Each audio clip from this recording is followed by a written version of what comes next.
Namaste. I am reciting Suryashtakam.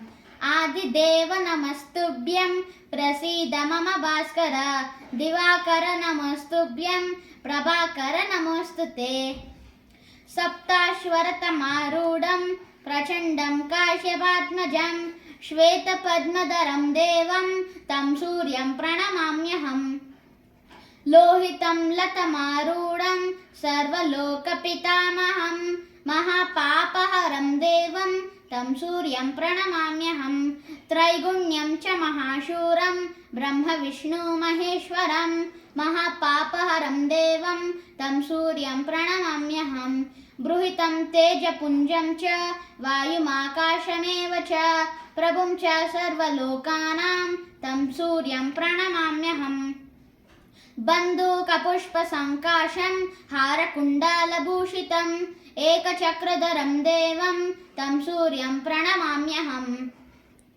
तं सूर्यं जगत्कर्तारं महातेजप्रदीपनं महापापहरं देवं तं सूर्यं प्रणमाम्यहम् तं सूर्यं जगतं नाथं ज्ञानविज्ञानमोक्षदं महापापहरं देवं तं सूर्यं प्रणमाम्यहम् सूर्याष्टकं पठे नित्यं ग्रहपीडाप्रणाशनम् अपुत्रो लभते पुत्रां दरिद्रो धनवान् भवेत् आमिषामधुपानां च यः करोति रवर्धिने सप्तजन्म भवेद् रोगी प्रतिजन्म दरिद्रथा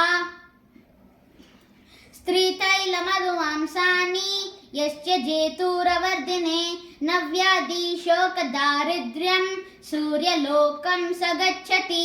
थैंक यू।